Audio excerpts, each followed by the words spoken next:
નમસ્કાર દર્શક મિત્રો, હું છું રૂપલ લણેચિયા. સંપૂર્ણ ન્યૂઝમાં આપનું સ્વાગત છે.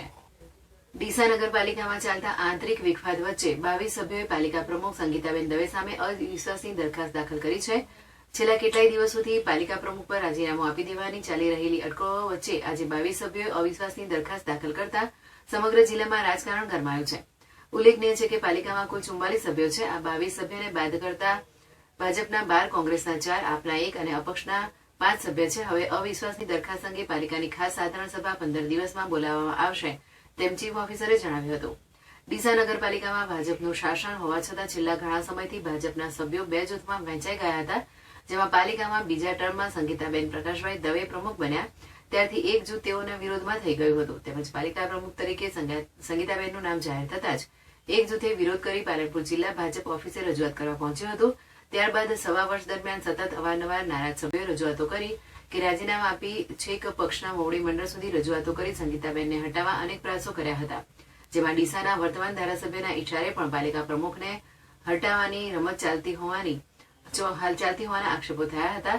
આ તમામ ગતિવિધિ વચ્ચે છેલ્લા 3-4 દિવસથી ભાજપ મોવડી મંડળ દ્વારા ડીસા નગરપાલિકાના પ્રમુખ સંગીતાબેન દવેને સ્વૈચ્છિક રાજીનામું આપવા જણાવ્યું હોવાની અટકળો ચાલી રહી હતી. જોકે આ તમામ અટકળો વચ્ચે આજે ડીસા પાલિકાના ભાજપના જ 15 સભ્ય, ભાજપ સમર્પિત 3 સભ્ય અને 4 અપક્ષ સભ્યો મળીને કુલ 22 સભ્યોએ પાલિકાના શિક્ષણ સમિતિના ચેરમેન વાસુભાઈ મોટી આગેવાની હેઠળ ચીફ ઓફિસર ગૌરાંગ પટેલને અવિશ્વાસની દરખાસ્તનો પત્ર રજૂ કર્યો હતો.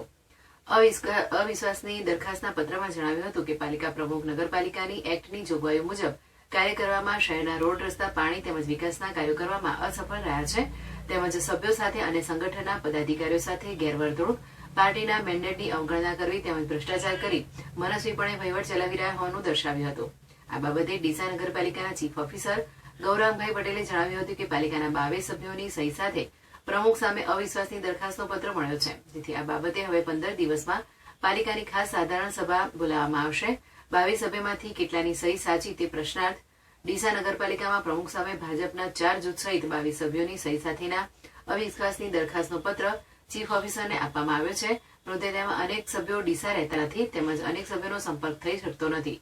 તો આ પત્રમાં કરાયેલી સભ્યોની સહી કેટલી સાચી તે અંગે પ્રશ્ન ઉઠી રહ્યો છે.